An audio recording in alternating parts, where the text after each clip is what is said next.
Olá a todos, bem-vindos a mais um episódio do Prova de Contacto. Eu sou o João Paulo e, como sempre, tenho aqui o Ruben. Olá, malta. Olá, malta. E hoje vamos ter aqui um episódio que também promete uma viagem até o outro lado do mundo. É verdade. Mas antes disso, e como já começa a ser um bocado praxe, felizmente, vamos ter que fazer aqui um pequeno agradecimento aos nossos patronos, que já temos alguns patronos, ao Fabrício Santos, à Joana Prada Lima, à Tânia Carvalho e ao Nuno. Muito obrigado por apoiarem aqui o podcast. E hoje também vamos ter uma estreia, que é, vamos ter uma pergunta de um dos nossos patronos RO, que é um dos benefícios que têm, além de poderem saber antecipadamente quem são os nossos convidados, podem colocar questões. Se vocês que estão a ouvir e não sabem bem como é que isto funciona, dos patronos e estejam interessados em apoiar o nosso podcast, ouçam um episódio especial que nós colocámos recentemente online, podem lá ouvir e nós explicamos lá tudo. Por isso, Ruben, peço então que faças aqui a pequena introdução já habitual do nosso convidado de hoje. É verdade. Então hoje vamos receber o João Maia, um fotógrafo com uma profunda paixão por viagem e descobertas culturais. Desde 2004 o João dedica-se à fotografia, começando com paisagens naturais, explorando não apenas as belezas de Portugal, mas também de lugares como a Islândia, Estados Unidos e o Canadá. O momento decisivo da sua jornada foi a sua primeira viagem ao Japão, onde se encantou com as diferenças culturais entre o Oriente e o Ocidente. A partir daí a sua fotografia passou a incluir não só paisagens, mas também cidades, pessoas e tradições locais. Atualmente o seu trabalho fotográfico foca-se em documentar festivais tradicionais e artesanato, capturando o esforço das pessoas que se dedicam a preservar essas práticas. O João traz ao mundo as histórias visuais de comunidades que mantêm vivas as suas tradições, onde quer que as suas viagens o levam. Muito obrigado por estares connosco hoje, João. Olá. Bem-vindo, João. Olá, obrigado eu pelo convite. Olha, vamos começar aqui pela nossa pergunta da praxe. Da praxe, sim. E Ruben, então, força aí. Conta-nos um pouco mais como é que nasceu este interesse pela fotografia. Houve aqui alguma influência familiar? Foi algo que descobriste? Não. Ao contrário de muita gente que diz que o interesse pela fotografia começou quando era pequeno, porque os pais ofereceram uma câmara e não sei o quê. Sim. Não foi esse o meu percurso. O meu percurso, eu até durante muito tempo na minha vida não me ligava praticamente nada à fotografia, a não ser aquelas fotos de família que se tiravam nos eventos, os casamentos, essas coisas. E depois comecei a interessar-me mais quando estava na faculdade. Depois de terminar a faculdade, houve alguns amigos meus que me desafiaram para fazer um curso de introdução à fotografia. Isto foi mais ou menos no ano 2000, a seguir ao ano 2000. Nós tínhamos feito uma viagem à Itália, eu mais alguns amigos da faculdade. Eu tinha tirado umas quantas fotos, até chapeado algumas das fotos que tirei. E depois, por mero acaso, 3 amigos meus falaram comigo, tal se fôssemos fazer um curso de introdução à fotografia e tal.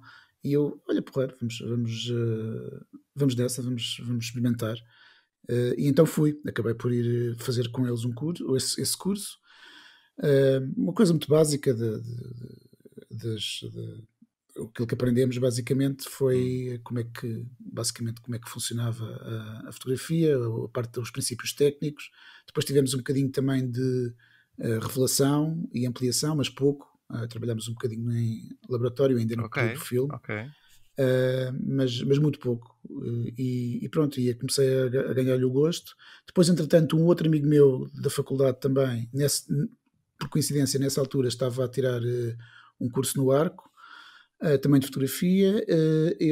Começámos a falar mais, começamos a ganhar-lhe o gosto pela fotografia de paisagem, a certa altura, e pela fotografia de paisagem, especialmente de paisagem natural. Juntámos-nos a um grupo na altura um grupo de e-mail, não havia redes sociais, não havia nada, portanto a única coisa que havia era para o pessoal se manter em contacto, eram grupos de e-mail. Então juntámos a um grupo de e-mail de fotografia de natureza em Portugal, onde estão alguns dos melhores fotógrafos de natureza em Portugal e alguns dos melhores fotógrafos de viagem. E então acabámos por começar a beber um bocadinho da experiência dessas pessoas.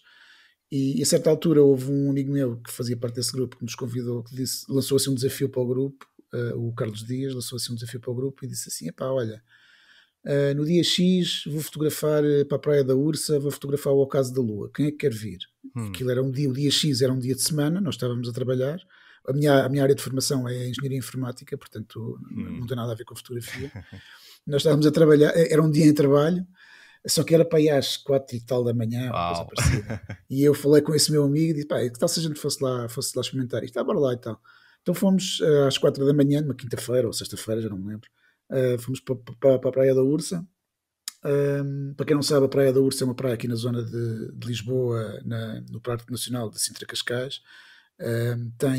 São umas carpas enormes que vão dar lá abaixo à praia, portanto é preciso descer as escarpas na zona do Cabo da Roca, é preciso descer as escarpas até lá abaixo à praia, mas depois é uma praia muito bonita, tem assim, umas pedras enormes na praia. E esse meu amigo estava a dizer, o ocaso da lua também, para quem não sabe, é o pôr da lua, portanto nós temos o nascer do sol e o pôr do sol, mas a lua aí também nasce e também se põe. Portanto o que nós íamos fotografar era a lua a pôr-se, ainda por cima era uma lua cheia, a pôr-se na praia. E acabámos por ficar ali às 5 e tal da manhã na escarpa do Cabo da Roca, com tripés montados. Pá, eu saí dali para ir trabalhar, depois acabámos por entrar, fomos para o carro e fomos cada um para os seus trabalhos, mas vinha com uma energia brutal, vinha com uma grande energia, senti-me muito bem mesmo a fazer aquilo, e depois pensei, olha, vou começar a dedicar mais tempo a isto. E esse meu amigo, o Rui, que também foi comigo a esse desafio, acabámos por depois, nos fins de semana a seguir, praticamente quase todos os dias íamos para o Cabo da Roca fazer a fotografia, quase todos os dias, quase todos os fins de semana descíamos as escarpas lá para baixo. Sim. Começámos a descobrir as enseadas que existem à volta do Cabo da Roca e do Parque Natural de Sintra Cascais. Portanto, há ali uma série de pequenas praias e de pequenas enseadas que do ponto de vista de paisagens são muito bonitas. A Praia da Ursa, não só a Praia da Ursa, mas também o Abano, a Praia da Grota, a Malhada de Lourissal, há assim muitos sítios muito interessantes que a maior parte das pessoas não conhecem. Hoje até, por acaso, no Cabo da Roca puseram lá umas cercas que já não é tão fácil descer para lá para baixo, mas antigamente podia-se descer facilmente lá para baixo. E pronto, e começou assim, comecei a dedicar mais tempo à fotografia. Nós depois imprimíamos fotos, tínhamos em casa impressoras para imprimir fotos, imprimíamos fotos, mostrávamos uns aos outros. Depois, entretanto, comecei a participar, um dos meus amigos que fazia parte do grupo de fotografia de natureza, é um fotógrafo nacional muito, muito conhecido, que é o António Sá, que foi durante muito tempo fotógrafo de viagem, fez muitas reportagens para a antiga revista Invasões, para a National Geographic, etc. Começámos a fazer alguns dos passeios fotográficos que ele organizava, eu fiz bastantes, criei uma grande amizade com ele, e pronto, o António também foi um bocado responsável por me puxar um bocadinho para a área da fotografia, porque o que eu aprendi com ele, não apenas do ponto de vista fotográfico, mas também da forma de tratar os assuntos, a forma humana como ele trata os assuntos, como sejam os assuntos que sejam culturais, sejam questões de natureza, vida selvagem, seja o que for. Bebi muito da experiência dele e ajudou-me muito no meu percurso inicial. Portanto, este foi o meu percurso inicial. Depois, a certa altura, durante muito tempo só fotografei natureza, paisagens naturais. Eu era um ávido consumidor de uma revista que não sei se ainda hoje existe, que era Outdoor Photographer, que era uma revista de fotografia que tinha tudo o que era fotógrafos americanos da National Geographic a escrever artigos para lá. Portanto, eu era um ávido consumidor, era subscritor da revista, ainda tenho cá em casa montes de números de revista, e depois comecei a ver as imagens que eles faziam e comecei a ter a ideia de quero viajar para estes sítios, quero ir ver estes locais pessoalmente, então acabei por fazer viagens para a Islândia, para os Estados Unidos, na zona do Planalto do Colorado, portanto ali os parques nacionais à volta dos estados do Arizona, Utah e Nevada. Pronto, e fiz muitas fotos nesse sentido, até que de repente um amigo meu, também fotógrafo, o Ruben Vicente, disse-me, vamos fazer uma viagem. Eu na altura tinha começado a treinar artes marciais japonesas, estava muito interessado na cultura japonesa. Estamos a falar mais ou menos em cerca de 2004. Estava muito interessado em artes marciais japonesas. Aliás, comecei a treinar artes marciais japonesas em 2004, comecei a fotografar mais a sério em 2004, mas só fui ao Japão em 2012, assim é que é. Só em 2012 é que falei com o Ruben e se fôssemos ao Japão. Então marcámos uma viagem de 3 semanas para o Japão, E pronto, e essa viagem mudou um bocadinho a minha forma de ver o mundo e de ver a fotografia. Foi a primeira viagem que eu fiz à Ásia, nunca tinha estado na Ásia, mas adorei. Acho que foi um sítio, acho que foi uma experiência incrível. Eu sou uma pessoa muito curiosa por natureza, por isso tudo o que são coisas diferentes estimulam a minha curiosidade. E a Ásia está carregada de coisas diferentes daquilo que nós estamos habituados a ver. Portanto, logo ali tinha a minha curiosidade completamente estimulada. E foi a partir daí que comecei a fotografar mais pessoas, mais culturas, mais tradições. A parte das tradições veio a seguir por causa de outros motivos, mas pronto, acabou por ser esse o meu percurso fotográfico. Então, vamos então se calhar aproveitar para fazer aqui a pergunta que o nosso patrono, o Fabrício Santos, deixou, porque encaixa-se aqui perfeitamente no que estás a dizer.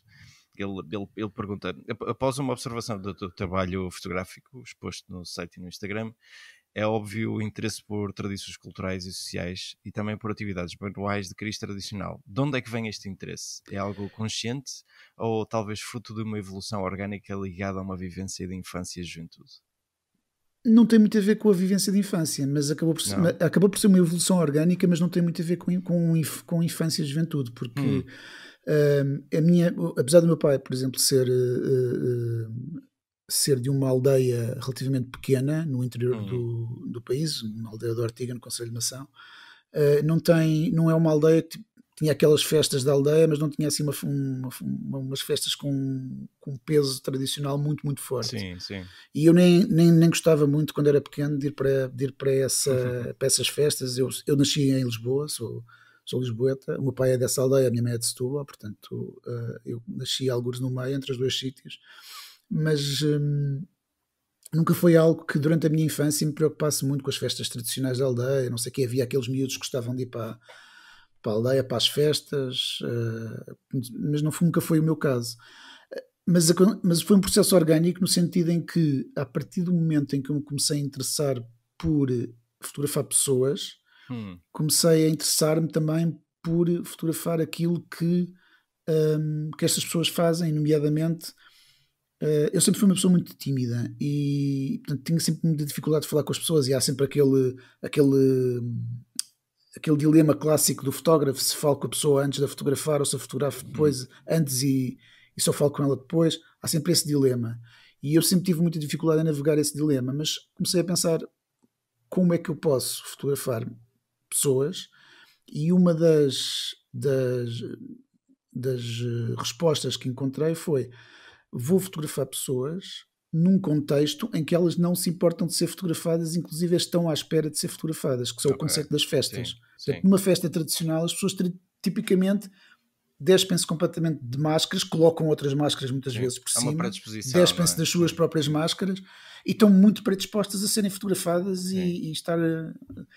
Depois também me aconteceu uma coisa interessante, que foi quando estive, por exemplo, na Índia. Depois dessa primeira viagem ao Japão, estive na Índia com outro amigo meu, João Almeida, também fotógrafo, e na Índia o sentimento das pessoas perante a fotografia é uma coisa completamente diferente. As pessoas até pedem para ser fotografadas. Eu lembro-me de estar a fotografar um miúdo na rua, num mercado, e vira-me a mãe do miúdo, puxar-me a manga e diz: estás a fotografar o filho daquela, porque é que não fotografas também o meu? Então anda cá e fotografar o meu também. Ok? Portanto, na Índia as pessoas querem ser fotografadas e, portanto, não têm os preconceitos que existem em alguns países ocidentais relativamente à fotografia. Por isso acabou por ajudar-me um bocadinho a quebrar essas barreiras.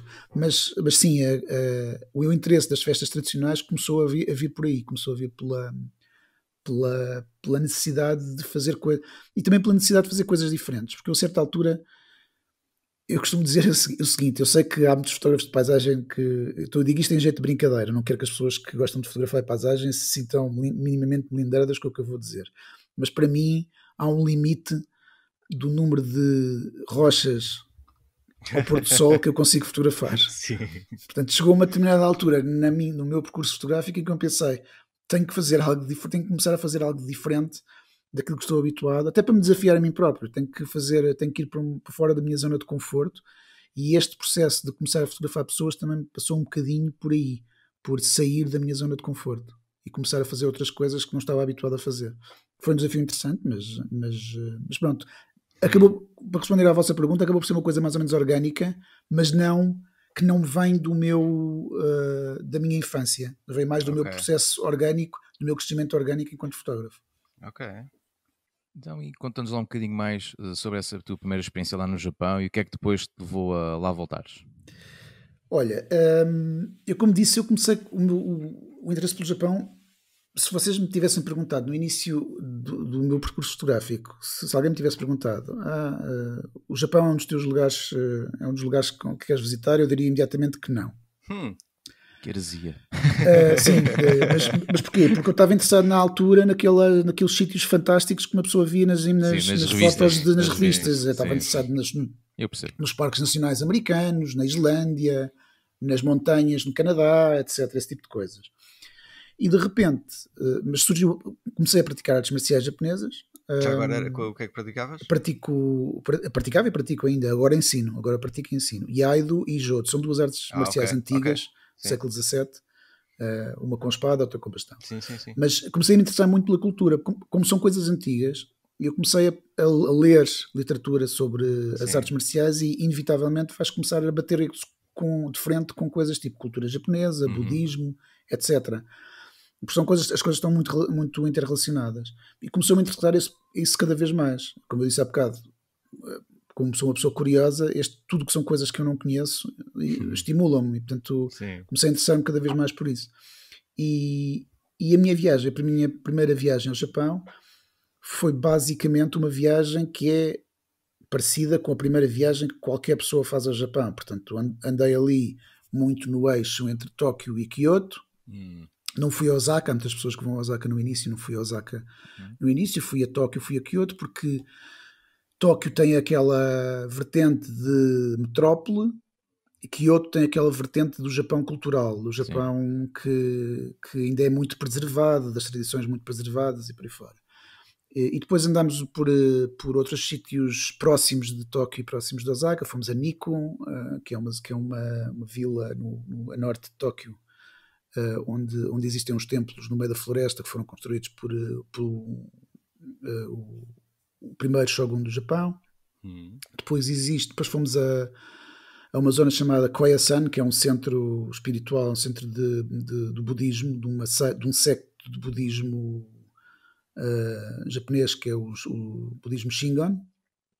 É um centro que foi construído há cerca de 1200 anos por um monge que construiu ali, que começou ali a criar, um monge que é muito conhecido na história do Japão, e começou ali a criar uma série de templos no meio da montanha. E pronto, nós basicamente, eu e o Ruben, quando fomos ao Japão a primeira vez, aquilo que fizemos foi, vamos pesquisar fotos, sites, imagens, e vamos ver o que é interessante do ponto de vista fotográfico, e vamos escolher 3 ou 4 spots para ir visitar. Pronto, e acabámos por fazer isso. Curiosamente, essa primeira viagem ao Japão, acabei por fotografar um festival, sem querer não, eu sabia que ia acontecer esse festival em Kyoto, e decidimos fotografar esse festival. O festival chama-se Jidai Matsuri, é um festival em que as pessoas vestem roupas de era, portanto vestem-se como se fossem personagens históricas e fazem um percurso pela cidade inteira vestidos como personagens históricas. E nós achamos que isto pode ser interessante e não sei o quê, então vamos fotografar este festival. E acabou por não ser minimamente interessante, ou melhor, é interessante, só que estava tanta gente que nós estávamos circunscritos a um passeio em que não conseguimos mexer-nos, não conseguimos ver nada, a não ser ver as pessoas a passarem à nossa frente, portanto nem sequer podíamos procurar novos ângulos. Estavam limitados. Estávamos muito, muito limitados. Do ponto de vista fotográfico estávamos muito limitados. Portanto, acabei por não achar assim muita piada a experiência. Se eu soubesse o que sei hoje, nesse dia tinha ido a outro festival ao pé de Kyoto, que era muito mais interessante, e que acabei por ir no ano passado, mas no ano passado estava cheio de turistas, e há 10 anos atrás provavelmente não tinha nem metade. Portanto, mas pronto, a gente vai aprendendo um bocado com essas experiências. E pronto, e a minha primeira... depois, porque é que eu comecei a interessar-me cada vez mais pelo Japão? Eu lembro-me de uma conversa que eu tive com o Ruben, em Kyoto, estávamos a passear na rua, e eu disse-lhe assim, há tantos projetos fotográficos que eu conseguia fazer aqui que isto é uma coisa quase que o termo que os ingleses utilizam é overwhelming, é assim uma coisa quase Parece que nos nunca acaba, ultrapassa, não é? porque há tanta coisa diferente, tanta coisa que eu conseguia pegar aqui em termos de projetos fotográficos, que fiquei de facto muito fascinado. E nos anos mais tarde, 2 anos seguintes, voltei ao Japão com uma ex-namorada, que também gostava muito da cultura japonesa. Comecei a descobrir mais o Japão, menos o Japão turístico e mais outro tipo de Japão. Certo. Depois houve ali um interregno nas minhas viagens por questões familiares. O meu pai foi diagnosticado com cancro, depois acabou por falecer. Depois, um ano e meio mais tarde, a minha mãe também acabou por falecer. Portanto, perdi o meu pai e a minha mãe no espaço de um ano e meio. As coisas foi um momento complicado na minha vida, isto entre 2015 e 2018.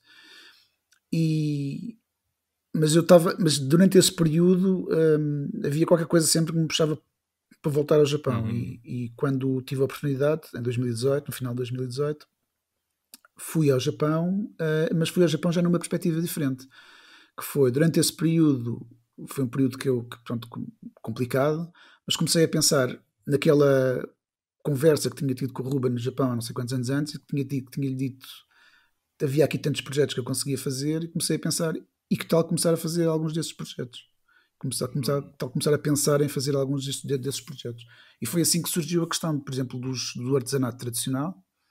Na altura estava a ler um livro sobre o Japão, em que fui dar com uma palavra japonesa chamada, que é shokunin, que é o artesão, mas que envolve não só o artesanato, a pessoa, o artesão, mas também uma filosofia de querer sempre melhorar, querer sempre trabalhar no sentido de melhorar e fazer as coisas com uma perspectiva de fornecer valor à comunidade. Okay. E isto interessou-me do ponto de vista de artesanato, e comecei a pensar, bem, então se calhar posso começar por aqui, posso começar a fazer algumas fotos de artesãos japoneses. Só que como eu tinha muito pouca experiência em fotografar pessoas, a primeira coisa que fiz foi, ok, isto ainda no período em que estava a dar apoio aos meus pais, neste período não posso viajar para o Japão, vou fazer testes cá em Portugal. Vou utilizar aqui o meu país como forma de experimentar este tipo de coisas. Treino, então, exato, uma espécie de laboratório, uma espécie de ensaio. Exato. Sim.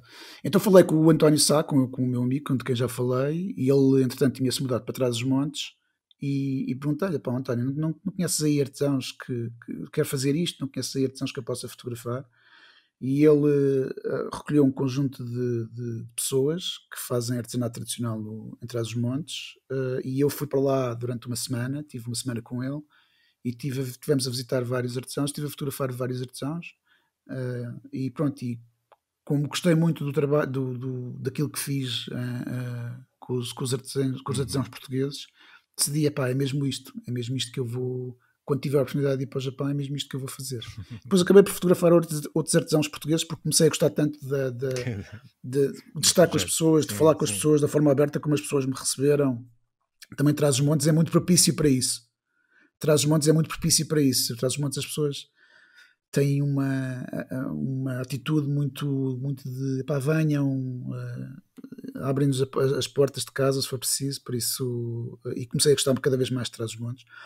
Comecei a fotografar também festivais em Trás-os-Montes, também comecei a fazer experiências de fotografar festivais em Trás-os-Montes, nomeadamente festas dos rapazes, caretos, etc., esse tipo de coisas.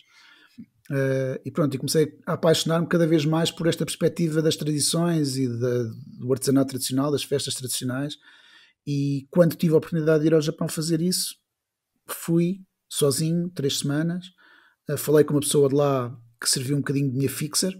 Pois é, isso que eu te ia perguntar, como é que tinhas encontrado os artesãos? Por acaso, um amigo meu tinha feito um workshop com um fotógrafo holandês, e ele disse-me, pá, este fotógrafo holandês conhece uma rapariga no Japão que já trabalhou, ele já trabalhou com ele como fixer, portanto se calhar era porreiro falares com ele, ele dava-te o contacto. Eu falei com ele deu-me o contacto sem problemas, falei com ela. ela, por sorte, ainda por cima, falava português fluentemente, porque tinha vivido... não é que eu não tenha problemas em falar inglês, não tenho, mas Sim. ela, por sorte, tinha vivido 5 anos no Rio de Janeiro, portanto falava perfeitamente português, ainda por cima. Portanto, eu falo um bocadinho de japonês, mas não o suficiente para manter uma conversa Claro. assim, fluente com alguém. Mas pronto, mas acabei por conhecer esta rapariga. Ela ajudou-me, fez-me uma série de pesquisa na zona onde ela vivia na altura, que é uma zona muito pouco conhecida do Japão, muito pouco visitada no Japão, que é a província de Shimane, por cima, a norte de Hiroshima. E acabei por ir para lá. Estive lá cerca de 2 semanas, mais coisa, menos coisa, e pronto, e estive lá a fotografar alguns artesãos de máscaras, artesãos de pessoas que fazem papel, por exemplo, pessoas que fazem que talham madeira. Um deles, por acaso, também foi ela que me deu o contacto, mas vivia perto de Tóquio e acabei por ir falar com ele independentemente, porque ele fala bem inglês, e acabei por me tornar um amigo dele. Agora, cada vez que vou a Tóquio, normalmente vou sempre visitá-lo lá ao workshop dele. Acabamos por sempre ir almoçar juntos e estar um bocadinho juntos. Por isso, pronto, foi um bocadinho este foi um bocadinho o meu percurso, o meu interesse pelo Japão, e depois, a partir daí, pronto, a partir daí decidi, é mesmo isto que eu quero fazer, quero mesmo seguir com estes projetos. Isto foi em 2018, em 2019 voltei a ir ao Japão, voltei a fazer as mesmas coisas, voltei a fotografar mais festivais, voltei a fotografar mais artesãos. Já ias com essa ideia de fazer o projeto Matsuri?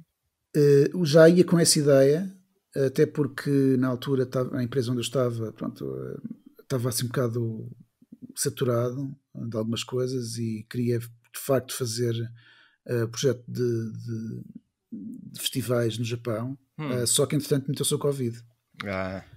E os japoneses foram os últimos a abrir as fronteiras. Certo. E eu tive que esperar 2. Na altura estava pronto para me despedir da empresa e fazer o projeto, ou pedir uma licença sem vencimento e fazer o projeto. Mas pronto, como por causa do Covid, as coisas acabaram por se complicar e acabou por adiar um bocadinho a coisa, não é? Mas aproveitei esse período de Covid para fazer coisas relacionadas com o projeto. Fiz muita pesquisa nesses 2 anos, pesquisei montes de festivais que queria, porque aquilo é um novelo de lã, nós começamos a desfiar e começa a vir fios uns atrás dos outros. Sim. Portanto, é muito difícil de nós escolhermos um festival ou 2, e acabei por escolher uma série deles, e depois também aproveitei esse período também para voltar a aprender um bocadinho de japonês, porque eu sabia que ia parar a aldeias onde as pessoas não falavam praticamente nada de inglês. Por isso eu usei esse período também para ter aulas online com um amigo meu inglês que viveu no Japão durante 5 anos e fala fluentemente, e ele decidiu dar aulas e eu também decidi, olha, então vou aproveitar e vou aprender, vou recapitular um bocadinho, relembrar um bocadinho do meu japonês, para quando lá estiver, para a coisa depois ser mais fácil. Já agora, este projeto de Matsuri que nós estamos aqui a falar, portanto, Matsuri quer dizer festival, sim, não é? Sim. E tu, para este projeto, tu contaste com um registro de 63 festivais japoneses. Sim. Não é? Decorridos ainda por cima em 57 localidades diferentes. Sim. Esta pesquisa que tu fizeste, usaste o teu contacto, livros, viste documentários? Como é que foi várias o planeamento coisas, várias coisas. Foi praticamente quase tudo planeta. Ok. Quase tudo planeta. Portanto, foi... Mas também fui, como tinha esse interesse, fui comprando livros. Fui vendo algumas coisas interessantes que podiam fazer sentido nos livros, porque a grande dificuldade deste tipo de pesquisa é, primeiro, é uma língua completamente diferente, não é? Pois é isso. Nós dominamos a língua, então é muito difícil conseguirmos encontrar informação fidedigna. E depois, a outra dificuldade é que nem sempre as coisas são claras. Há muitos festivais, por exemplo, que decorrem... Há alguns festivais que decorrem em dias certos no ano, mas há muitos festivais que decorrem em alturas, em fins de semana, ou no primeiro fim de semana de agosto. Tipo feriados flutuantes, não é? São feriados flutuantes, sim. Ou são coisas, por exemplo, que às vezes têm a ver com os japoneses, tradicionalmente, em situações tradicionais, ainda utilizam o calendário lunar, que é diferente do nosso calendário, e portanto algumas das datas que eu tinha nos livros ou nos artigos de universidade, tinham a data no calendário lunar, pois era preciso traduzir a data do calendário lunar para o nosso calendário, para saber exatamente quando é que aquilo ia decorrer. Portanto, mas como tivemos 2 anos de lockdown, ou 2 anos de espera, tive muito tempo para ir fazendo isso. Estiveste entretido.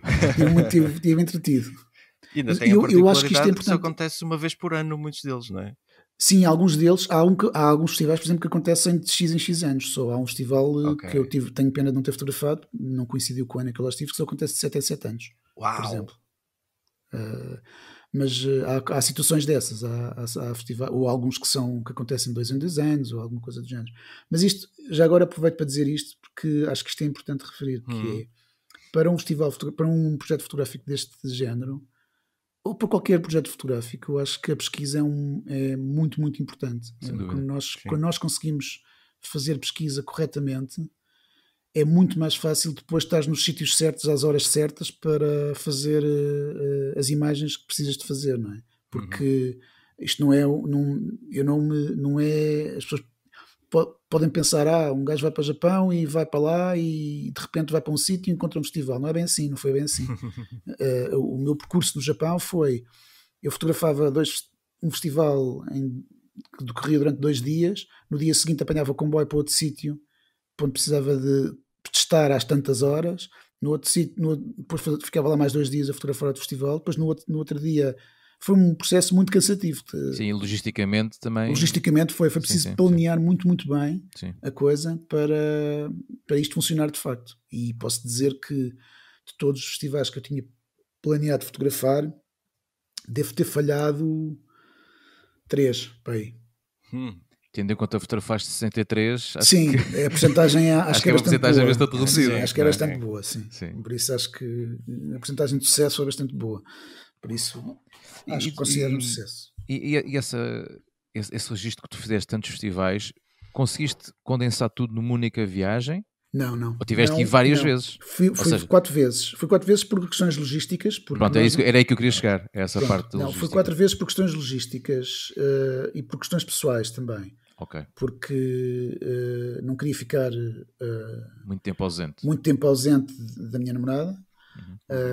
Que é para ela também não me mandar embora quando não te castigares aí, fica no Japão. Exatamente, mas pronto, e também porque não tinha um visto de trabalho, um visto cultural para ir para o Japão. Portanto, o visto que tu tens o visto turista são 3 meses. Sim, é limitado. Portanto, não podes estar lá mais 3 meses. Portanto, aquilo que eu fiz foi, basicamente, tive um período de 2 meses, depois voltava, depois estava cá em um mês e meio. Depois a seguir estava outro período de 2, 3 meses, depois voltava. Portanto, e todos os festivais que eu fotografei foram basicamente condensados nestes períodos em que lá estive. Ok. E já agora, tu quando iniciaste este projeto, tinhas alguma ideia do que é que querias fazer com ele assim que o terminasses? Já tinhas pensado, vou fazer uma exposição, um livro? Não, a ideia principal foi fazer um livro. Okay. O meu objetivo inicial, e que ainda é esse objetivo, é fazer um livro. Estou em contacto agora, depois de ter voltado, fiz um mock-up para um livro com um amigo meu designer. Estou em contacto com algumas editoras internacionais para tentar perceber se há interesse ou não na publicação do livro. E esse é o meu objetivo principal. Mas obviamente que desse objetivo depois saem outras coisas. Saiu o convite do Exodus para fazer a exposição, que vou fazer agora. Sim, já vamos falar saiu, disso. Por exemplo, um convite do Museu do Oriente para publicar um pequeno portfólio numa revista da Fundação Oriente, que é a Revista Oriente, que eles publicam todos os anos. Portanto, este ano a Revista Oriente tem um portfólio meu com um conjunto de imagens de festivais japoneses. Vão saindo várias coisas porque assim, a recolha foi tão grande. Eu tenho cerca de, eu saí de lá com 60, 70 mil imagens, uma coisa assim parecida, que entretanto já reduzi para umas 35 mil, mais coisa menos coisa. E mesmo assim é uma coisa, é muito, não é? É muita coisa. Mas é um arquivo fotográfico relativamente vasto. É um espólio fotográfico muito bom. Sim. E é um espólio fotográfico interessante porque muitos dos festivais não são conhecidos de todo fora do Japão, ou até muitos nem são conhecidos sequer dentro do Japão, Portanto, há muitos japoneses, eu tenho alguns amigos meus japoneses, quando eu lhes dizia, pá, vou fotografar este festival, e eles diziam, mas eu nunca ouvi falar disso, não sei o que é isso. E tive a oportunidade de conhecer, por exemplo, em Tóquio, no último dia em que estive em Tóquio, conheci um fotógrafo japonês, conheci pessoalmente um fotógrafo japonês que tem um espólio muito, muito grande e tem uma tradição muito grande de fotografar festivais. Já o pai dele o pai dele faleceu há pouco tempo, com 100 anos, e era um fotógrafo de festivais, tem um arquivo fenomenal de imagens a preto e branco dos anos, sei lá, do século XX, de festas do século XX no Japão, e o filho dele chama-se Hinata Haga, continuou o trabalho dele, e eu tive a oportunidade de conhecer em Tóquio, porque por sorte estreou uma exposição dele no último dia em Tóquio, no último dia em que eu estive lá, e eu disse, epá, é a minha oportunidade de o conhecer, portanto vou lá falar com ele. E estive lá a falar um bocadinho com ele, depois mostrei-lhe algumas das minhas imagens, e houve uma foto que eu lhe mostrei, e ele disse, eu não conheço isto, não sei onde é que isto é. Portanto, consegui fotografar um festival que até um fotógrafo japonês muito conhecido na fotografia dos festivais não conhecia. Portanto, só mostra a diversidade dos festivais. Exatamente, era isso que eu ia dizer. Mostra precisamente a diversidade, porque é impossível numa vida inteira nós cobrirmos tudo o que é. Até os japoneses não conseguem. Portanto, quanto mais uma pessoa de fora, claro, que lá está só durante um ano, é extremamente difícil de conseguir cobrir a totalidade de festas que existem ali. E já agora, tendo fotografado estes festivais culturais, todos nós sabemos que isso envolve uma grande responsabilidade em relação à autenticidade que se registra, não é? Como é que consegues equilibrar a tua visão artística com a fidelidade à cultura que estás a retratar? Por acaso é uma boa pergunta. Não é algo que eu penso muito, mas eu acho que acaba por ser uma coisa mais ou menos natural, porque eu, durante 20 anos, como eu disse, para além das artes marciais e para além da parte das viagens ao Japão, comecei a me interessar muito pela cultura japonesa. Tenho aqui uma estante cheia de livros só sobre a cultura japonesa, e comecei a ler, comecei a perceber mais ou menos como é que as pessoas funcionam, como é que não funcionam. Depois algumas coisas não são exatamente, quando nós lá estamos, percebemos que não são exatamente como lemos, mas pronto, e eu acho que já estava na minha mentalidade um bocadinho desse conhecimento que fui adquirindo. Portanto, acabou por ser uma coisa mais ou menos natural. E depois há aqui outra questão, é quando eu falei com as pessoas lá e quando disse aquilo que estava a fazer, eu acho que quando nós temos uma postura aberta e de sermos completamente francos, completamente honestos relativamente àquilo que estamos a fazer ali, eu acho que as pessoas que estão do outro lado abrem-se naturalmente e recebem-nos com uma naturalidade muito grande. Eu estive em sítios, por exemplo, onde as pessoas diziam, olha, amanhã vai haver um ensaio para a festa, se quiseres podes vir fotografar o ensaio à vontade, entra aqui dentro de casa, nós estamos a vestir-nos, mas podes entrar à vontade e podes estar a fotografar o pessoal que está a preparar. Isso é fantástico. Isto para dizer que com este tipo de postura, e quando tu percebes um bocadinho da cultura, e ajuda a falar um bocadinho da língua. Portanto, eu cheguei lá, não era o turista que vinha a falar inglês. Sim. Portanto, ajuda a chegar lá e as pessoas perceberem, esta pessoa fez um esforço para nos perceber, esta pessoa fez um esforço para nos entender. Sim, é uma mais-valia. É uma mais-valia grande. Portanto, sim, mesmo que não se saiba muito... Eles ligam muito a isso. Sim, é muito... E nós, se pensarmos bem, também é a mesma coisa. Em Portugal, se viesse uma pessoa aqui do estrangeiro e começasse a tentar falar português connosco, acho que nós sentimos diferente do que se uma pessoa, por isso, simplesmente só fala inglês. Por isso acho que isso ajuda, isso facilita muito a nós entrarmos em determinadas comunidades e as pessoas perceberem, ok, esta pessoa está a fazer de facto um esforço para entrar no nosso mundo. Já agora, houve algum ritual ou alguma tradição que tu sentisses que esteja assim um bocadinho mais em risco de desaparecer? Se calhar no Japão não se nota tanto isso. Nota. Notas? Nota. Nota-se. A questão é que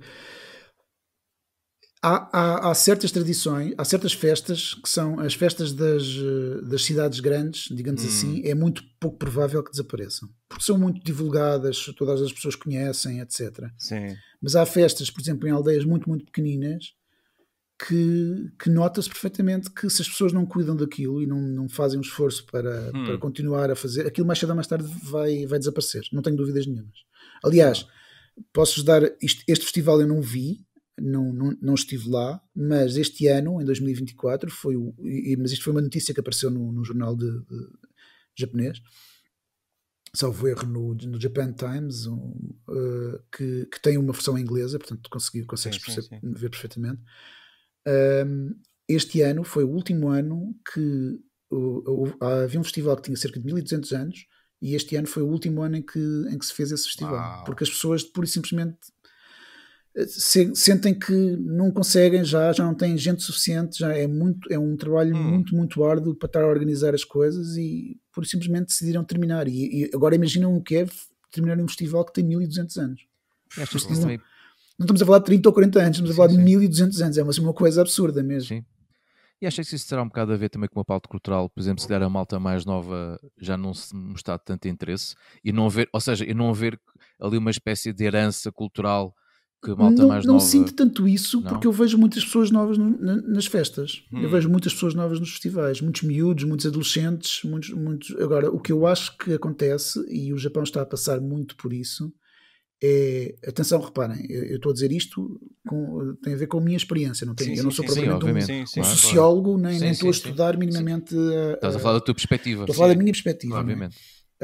Mas o Japão, eu sinto que o Japão neste momento, e até por alguns artigos que li, está a passar por uma situação muito semelhante àquela que nós temos em Portugal, mas a uma escala muito maior, que é a desertificação de um conjunto de cidades mais pequenas. Nós, em Portugal, por exemplo, o nosso interior está completamente deserto agora. Eventualmente agora pode haver algumas empresas que estão a tentar criar algum trabalho em algumas zonas do interior para tentar combater isso, mas nós passamos por aldeias do interior de Portugal, ou até de Espanha, também é a mesma coisa, que estão completamente desertas, são aldeias fantasma. E no Japão está-se a passar isso muito com cidades. Não é com aldeias, é com cidades. Há certas cidades que são cidades que têm, sei lá, 200 mil, 300 mil habitantes. E há uns tempos atrás li um artigo de um académico japonês que estimava que dentro de 100 anos cidades dessas iam perder praticamente 80% a 90% dos seus habitantes iam deixar de ser cidades. Para grandes cidades. E com esse êxodo das pessoas, com as pessoas a saírem destas cidades, obviamente que há menos pessoas para organizar festivais. E aquilo é uma coisa que tem uma logística grande, não é? Nós não temos pessoas para fazer, porque os festivais são as pessoas. Não há qualquer tipo de dúvida que um festival só existe enquanto houver pessoas que o organizem. Houver pessoas que participem nele. A partir daí morre. E é pena que coisas como esse festival que eu vos estava a dizer de salvo erro, não me lembro onde é que era, salvo erro na província de Iwate, que tem cerca de tinha cerca de 1200 anos e desapareceu este ano. Foi o último ano que foi feito. Do lado oposto, sentes que o turismo de massa também tem esse impacto na mutação que as festas têm tido? Porque eu sinto isso em Portugal. A minha percepção é que torna-se quase como um circo, quase como uma peça de teatro para as massas. Eu acho que sim. A preservação da festa em si, não é? Eu acho que sim. Eu posso dizer, olha, onde eu senti mais isso, posso dizer, foi em Pudense, em Portugal. Na Trás-os-Montes, com os caretos de Pudense. Lazarim também também um pouco. Eu fotografei os caretos de Pudense há uns anos atrás e depois a certa altura decidi não ir mais a Pudense fotografar, porque aquilo tornou-se uma coisa completamente, eu não diria descaracterizada, porque as tradições evoluem, portanto não é propriamente uma coisa descaracterizada. As coisas não se descaracterizam assim, as coisas evoluem, mudam, não é? Como tu dizes, como tu usaste o termo certo, que é mutação, as coisas mudam.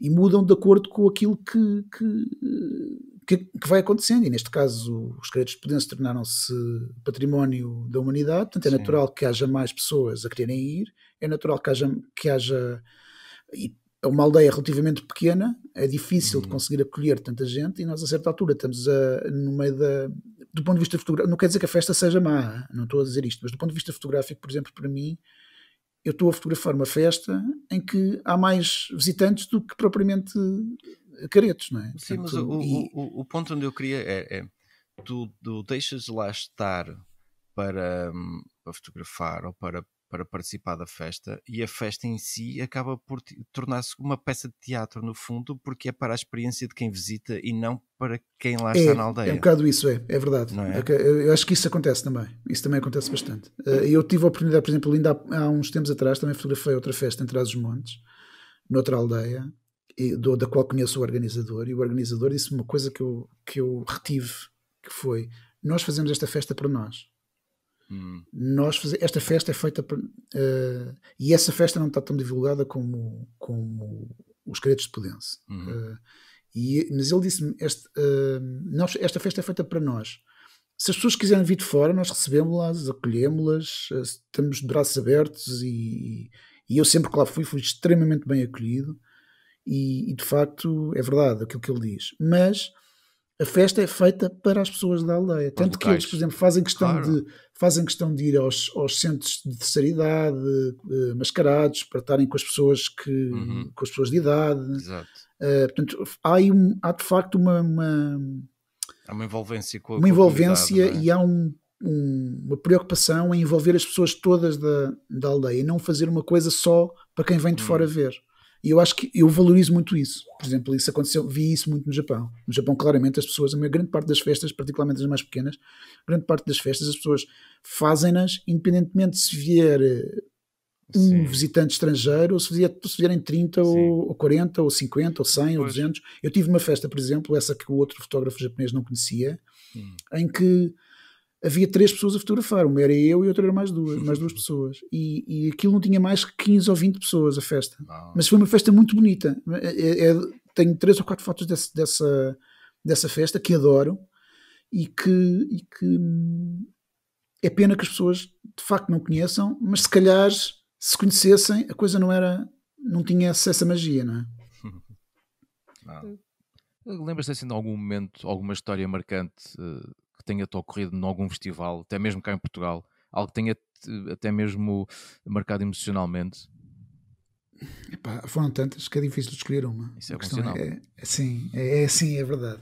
Olha, eu posso dizer, por exemplo, que posso contar o primeiro festival que eu fotografei no Japão, agora neste período, foi em junho do ano passado. E é um festival que eu tinha visto nas minhas pesquisas, e pensei: pá, eu tenho que ir fotografar isto, tenho mesmo, porque isto deve dar umas fotos absolutamente brutais. E fui. E foi uma experiência, foi o primeiro, portanto teve logo assim um impacto enorme, e foi uma coisa incrível. O festival chama-se Abara Matsuri, é na província de Ishikawa, é numa zona muito, muito pequenina, numa aldeia pequenina, uma aldeia piscatória muito pequenina, mas que a energia que as pessoas põem, aquilo basicamente, eles andam com umas lanternas típicas da região durante o dia, andam com as lanternas pela aldeia, e depois à noite acendem fogueiras gigantescas e andam com as lanternas à volta das fogueiras. Tens pessoal a tocar tambor, tens pessoal a tocar flauta. É uma energia assim, uma coisa que parece enche-te de uma forma incrível. Depois no dia seguinte continua a mesma coisa, e eles a seguir andam com o andor e com o mikoshi, que é aquilo que eles chamam o altar portátil onde transportam os deuses, e tem umas características diferentes, porque eles normalmente esse altar é uma coisa que tratam com muita reverência, não é? Porque aquilo leva aos deuses. Só que nesta festa eles destroem o altar por completo. E aquilo é uma coisa que atiram com o altar para o chão, mandam com o altar para dentro do rio, depois saltam para dentro do rio e andam ali a arrebentar com o altar, depois acendem fogueiras, e ao mesmo tempo que estão dentro do rio estão-lhes a cair labaredas nas costas. É assim uma coisa absurda mesmo. Eu senti a energia, é muito difícil de descrever-se por palavras, até mesmo por imagens. É preciso estar lá, a energia que se sente vindo dali é assim uma coisa absurda mesmo. E é mesmo muito complicado. Eu depois posso-vos mandar algumas dessas imagens. que é mesmo incrível. Agora fiquei curioso. Muito grande. E foi a primeira festa que eu fotografei no Japão, e foi uma espécie de sinal que me disse assim: ok, tu estás certo a fazer este projeto, porque foi aquela festa que eu tinha pesquisado e que disse: eu tenho que ir fotografar esta festa, porque isto deve funcionar, deve ser uma coisa fantástica, e como de facto foi uma espécie de validação do projeto que eu estava a fazer. Ok? Foi uma espécie de ok, eu estou certo a fazer isto, é mesmo isto que eu devia estar a fazer. Foi a validação quase que tu precisavas. Exato. Porque tu nunca sabes o que é que vai acontecer, não é? Tu vais para estes sítios, às vezes fazes uma pesquisa, e aconteceu-me várias vezes, às vezes faço uma pesquisa e penso que tenho um festival espetacular, e depois o festival não é nada de jeito, ou não é nada extraordinário, e depois tens o contrário. Tenho várias festas em que pensava que não fosse nada de especial, e de repente tenho assim uma coisa incrível. Aconteceu-me também. E houve um momento, por exemplo, que estava também numa vila piscatória, perto, não muito longe de Tóquio. Fui fazer um festival que pensava que fosse uma coisa relativamente simples, não é nada de especial, em que eles punham os barcos com umas decorações na baía, punham o barco a andar na água durante um bocadinho e tal, e pensava que fosse só aquilo. Pá, e foi muito mais do que aquilo. E de repente, a certa altura, tenho o pessoal a cantar aos saltos. Pá, incrível também. Um momento muito, muito, muito bom. Ganhou uma dimensão diferente do que estavas a pensar. E houve outro sítio em que eu não consegui evitar e comecei a chorar, porque estava a fotografar e estava a ver também numa vila pequenina, estava a vê-los e de repente há um senhor de idade, começa assim a cantar, fazer um cântico que eu não percebia o que ele estava a cantar, mas um cântico... Parecia que era um canto de trabalho, um canto antigo que eles utilizavam pelo menos foi essa a interpretação que eu fiz, se calhar não era, mas parecia que era um daqueles cantos de trabalho que eles utilizavam quando iam pescar ou quando iam trabalhar no campo, algo do género, e de repente todo o resto do pessoal começa a cantar com ele. Portanto, ele cantava e eles a seguir repetiam, ele cantava e eles a seguir repetiam, e eu não sei, foi uma sensação tão forte que não consegui, estava a fotografar, não consegui parar, não consegui deixar de cair umas lágrimazinhas, porque foi uma coisa mesmo muito forte, mexeu muito comigo. Houve assim alguns momentos desses que ia-te perguntar se sentias que as tuas imagens nas tuas fotos há momentos em que tu não consegues captar, mas se calhar uma situação dessas é uma coisa muito humana, é muito difícil de captar em imagens. Eu espero ter captado na minha forma. Eu, pelo menos, tentei da melhor forma possível captar essa energia nas imagens. Não sei se é visível ou não. Isso depois não sou. Eu sou muito suspeito para falar das minhas próprias imagens. Depois terão que ser as pessoas que veem que percebem se essa energia transparece das imagens ou não. Mas eu para mim, porque nós quando falamos das nossas imagens e quando vemos as nossas imagens, há sempre aquela questão de o fotógrafo tem que se distanciar emocionalmente das imagens que faz, claro. Porque para nós o momento foi sempre espetacular, não é? Sim. Agora, para a pessoa que vai ver, a pessoa não esteve lá, não viveu aquele momento, ou a imagem transmite isso ou não transmite, não é? Claro. Eu acho que algumas das minhas imagens transmitem. Mas pronto, mas isso deixa ao critério de quem vai ver, não é? Então, na tua opinião, qual é o papel da vulnerabilidade na fotografia? Desculpa, qual é o papel da vulnerabilidade? Achas que devemos ir mais desligados de tudo que nós trazemos na nossa mente e sentirmos... Enquanto fotógrafo? Sim. Porque é normal que nós levamos sempre às vezes imagens ou preocupações connosco. Uma vez li um livro sobre fotografia que falava um bocado nesse tema, que era, e a dica que eles davam era que nós, quando olhamos para as fotos, devemos dar sempre um tempo entre o momento em que fazemos as fotos e o momento em que olhamos para elas.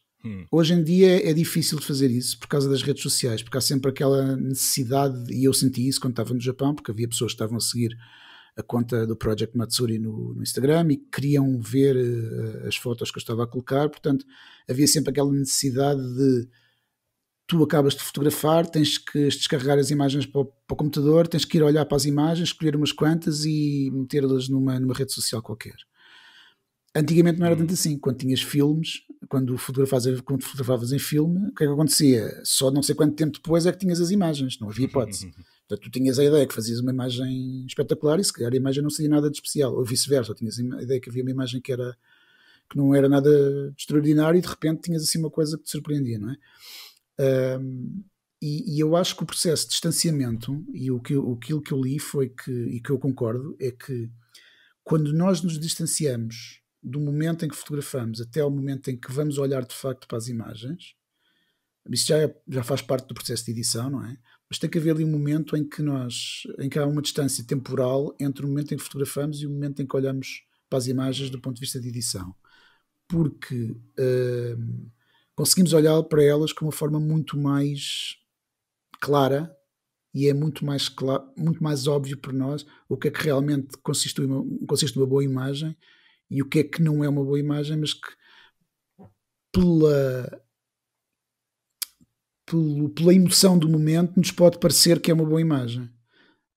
Aquilo que vocês estavam a dizer há bocado, há imagens que de facto transmitem a energia dos momentos a quem as vê, mas nós, para termos a noção clara disso, acho que temos de nos distanciar com algum tempo, temos de fazer a edição com algum tempo de distância para perceber, ok, será que eu, passado um mês, olhando para esta imagem, ainda sinto a mesma coisa que sentia ali?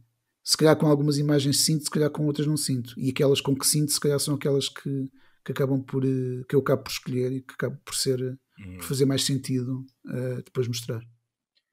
E achas que o processo de imersão na cultura japonesa, ainda por cima estás tão ligado, já se percebeu durante esta conversa que estás bastante ligado também à cultura japonesa, achas que está de certo modo a influenciar a maneira como estás a ver o mundo e até mesmo a tua abordagem à fotografia? Claramente, eu não tenho dúvidas nenhumas. Por exemplo, sei lá, nós no Ocidente, é uma coisa que eu costumo dizer, que é, mais uma vez, é o meu feeling, nós no Ocidente muitas vezes temos muito a ideia de quanto mais coisas metemos numa imagem, melhor, quanto mais coisas mostrarmos numa imagem, melhor. E os japoneses, se nós olhamos para a arte japonesa, há muita da arte japonesa acontece, como é que eu ia te explicar? Acontece por ausência, ou seja, não por presença, mas por ausência. Ou por outra, a ausência é tão importante como a presença. Aquilo que nós deixamos de fora é tão importante como aquilo que colocamos. E o espaço vazio, em particular o espaço vazio, há um livro muito, muito interessante sobre a cultura japonesa chamado O Elogio da Sombra, que fala um bocadinho disso. E uma das coisas que é importante, por visto, até na arquitetura, é que a sombra é tão importante, na arquitetura tradicional japonesa, a sombra é tão importante como a luz. Não é só a luz que é importante, a sombra também é importante.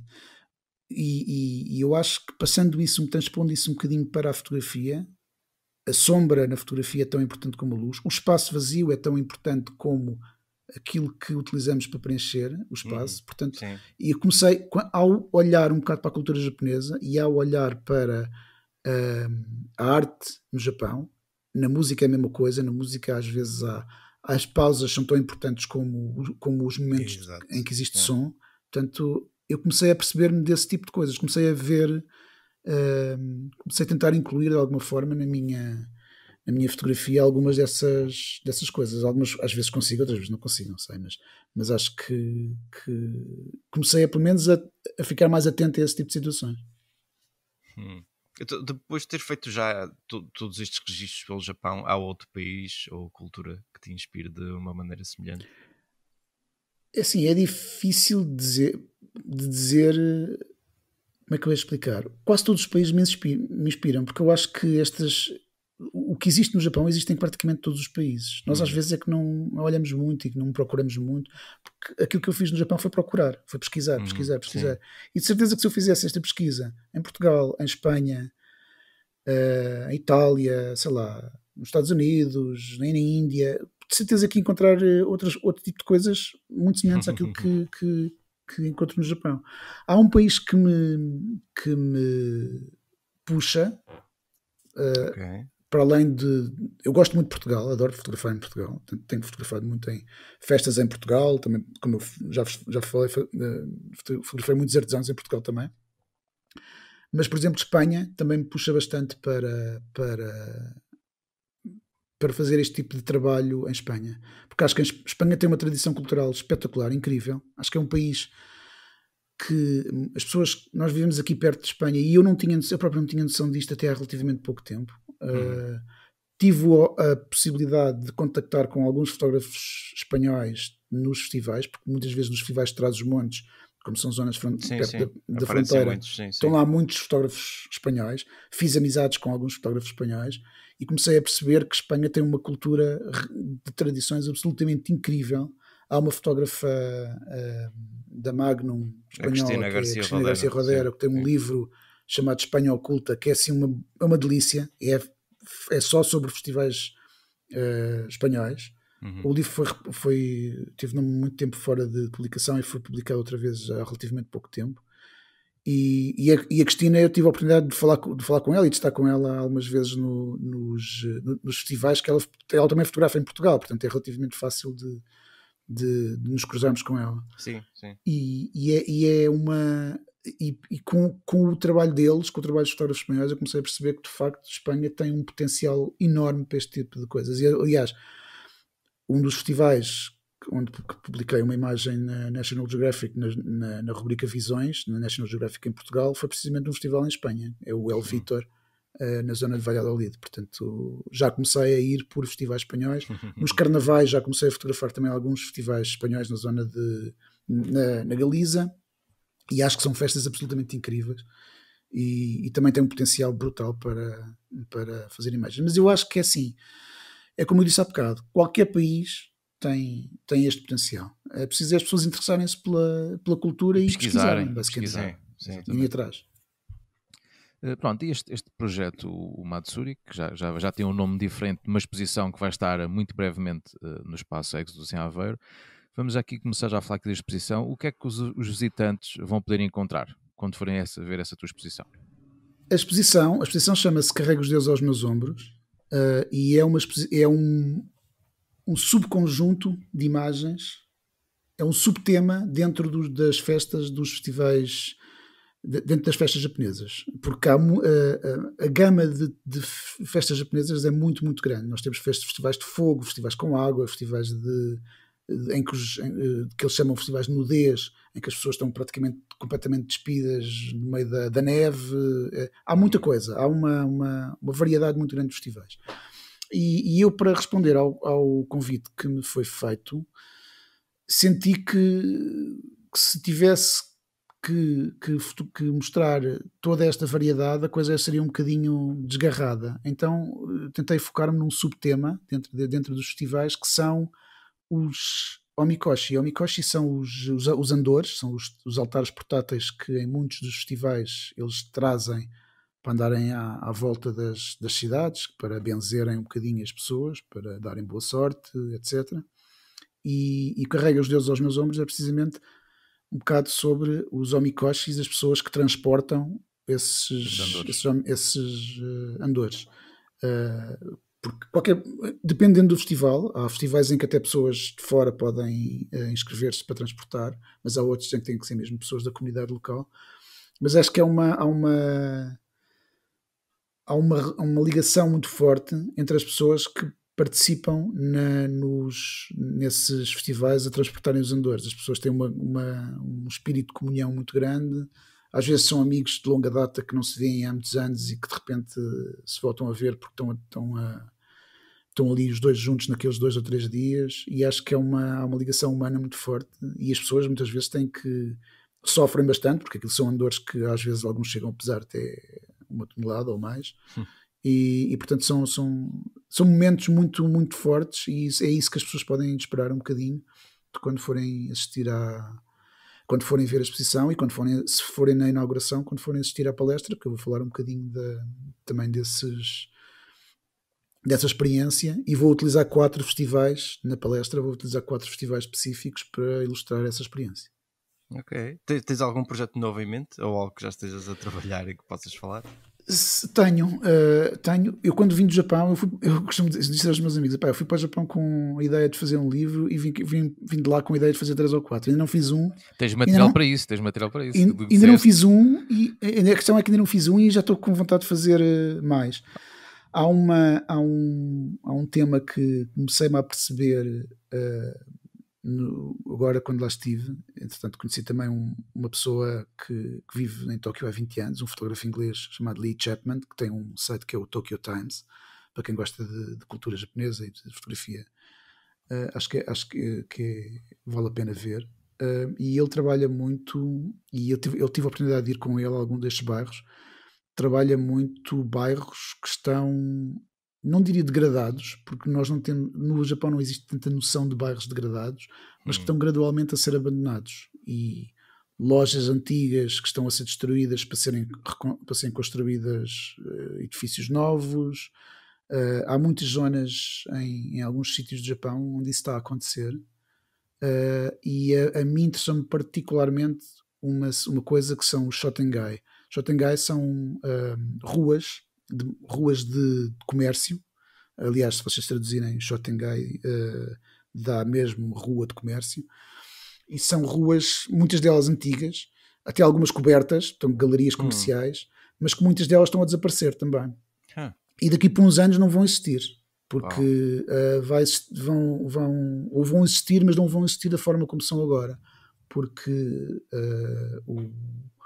existe uma espécie de movimento de higienização urbana no Japão, e aquilo que é velho é para ser destruído, para ser reconstruído. Portanto, há muitas coisas destas, e eu posso dizer que vivi mesmo esta experiência, que é: fotografei coisas no Japão que 2 meses depois já não existiam. 2 meses depois já não estavam assim como eu as fotografei, e tenho fotos que já não é possível fazer porque as coisas já foram destruídas e neste momento já lá está um edifício novo. Portanto, isto passou-se num espaço de 1 ano. Portanto, as pessoas não têm noção, mas a construção no Japão acontece de uma forma muito, muito, muito rápida. E eu acho que este projeto de Shotengai é uma das coisas que eu gostava de fazer. Porque há muitas destas galerias comerciais que têm lojinhas pequeninas, que são aquelas lojas do senhor que tem a retrosaria, que vende umas coisas ao pessoal dali do bairro, e isto está tudo a desaparecer. Isso vai lembrar Portugal. Sim, claramente. Eu senti essa ligação também, precisamente porque vejo isso acontecer também em Portugal. E acho que no Japão demora um bocadinho mais de tempo, mas provavelmente vai acontecer na mesma. E há muitas das coisas que nós vemos que vão à vida. Às vezes corta-nos o coração, porque as coisas desaparecem, são histórias ali que se perdem. Sim. E depois o que é que fica no espaço onde aquilo estava? Um parque de estacionamento. Pronto, e destruíram-se não sei quantas histórias porque era preciso arrumar ali mais não sei quantos carros. É assim um bocado estranho, mas pronto. É o que é, não é? Não estou a dizer que seja bom ou mau, é o que é. As coisas evoluem, mudam, as sociedades mudam, não é? Mas essa é uma das coisas que eu gostava mais de fazer. E durante este tempo em que estive no Japão, no tempo em que não estava a fotografar festivais, comecei a fazer recolha de fotografia nesses sítios, no Shotengai, mas acho que preciso ainda de mais alguma coisa. Então achas que a tua obra é um testemunho da cultura humana no tempo? Eu gosto de imaginar que sim, gosto de pensar que sim, porque acho que estas coisas, eu não sei até que ponto é que estas coisas algumas destas festas, como nós já falámos aqui, vão continuar a existir. Quer dizer, algumas felizmente já existem há cerca de 1000, eu tenho 2 festivais fotografados no Japão que têm 1200 anos, portanto aconteceram todos os anos há 1200 anos. Houve um deles que nem sequer foi interrompido no período da Segunda Guerra Mundial, nem no período de Covid. Foi feito de outra forma, mas não foi interrompido. Incrível. Mas pronto, mas acho que sim, acho que eu gostava que aquilo que restasse destas festas não fossem apenas fotos, não fossem apenas... Gosto muito de me sentir que estou a fazer um testemunho da cultura humana no tempo, mas gostava muito mais que aquilo que restassem de algumas destas festas não fossem só estas fotos ou os vídeos que alguns outros videógrafos fazem quando vão estas imagens. Porque acho que é interessante documentar, sim, mas mais interessante ainda é que as coisas se mantenham, porque senão vamos chegar a uma determinada altura em que é tudo muito uniforme, muito igual, e as coisas perdem a piada. Quando são todas muito iguais, acho que a nossa grande vantagem enquanto seres humanos, o nosso grande trunfo é precisamente a nossa diversidade. Quando as pessoas querem que as coisas se tornem todas iguais, as coisas mais cedo ou mais tarde perdem o interesse. E identidade. Identidade, sim. Perdem a alma, digamos assim. Exatamente. Bom, pronto, acho que ficou aqui um excelente aperitivo para despertar o interesse ainda maior em visitar a tua exposição. Relembramos que a exposição do João, intitulada, repetimos, Carrega os Deuses aos Meus Ombros, vai ter sua inauguração no dia 9 de novembro, às 5h30, no Espaço de Exos, em Aveiro. Portanto, para ficarem mais ou menos com uma ideia, fica ali numa rua lateral do Teatro Aveirense. Pronto, fica já aqui para quem não conhecer a zona, para poder lá chegar mais facilmente.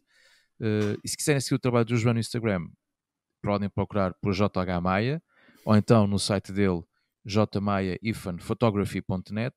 E se quiserem seguir especificamente o projeto que temos aqui hoje a falar, o projeto Matsuri, é procurarem por project.matsuri. Certo, João? Está certo, tudo direitinho? Isso mesmo. Exatamente. João, olha, muito obrigado. Muito obrigado, pelo João. teu Obrigado tempo. eu mais uma vez pelo convite. Foi um prazer estar a falar convosco. Esperemos nos encontrar brevemente. Espero que sim. Vamos ver se conseguimos dar um saltinho à exposição, mas já ficou aqui a divulgação feita. Se fores ao Exos este ano, como já lá foste, pronto, então cruzamos no Exos. Eu vou todos os anos ao então Exos, desde o primeiro. Portanto, vamos cruzar lá quase certeza. Vemo-nos por lá então. João, muito obrigado pela tua disponibilidade. Obrigado eu, mais uma vez. Malta que nos estiver a ouvir, já sabem, se quiserem contactar connosco, pode ser através do e-mail do provadecontacto.podcast@gmail.com, ou então podem enviar uma mensagem no Instagram, que também respondemos, ou então se quiserem também juntem-se à nossa comunidade do Discord, se ainda não o fizeram, podem ir ao nosso Instagram, no link da bio tem lá o convite para poderem entrar na nossa comunidade. Malta, muito obrigado por estarem desse lado e até o próximo episódio. Tchau, abraço. Obrigado.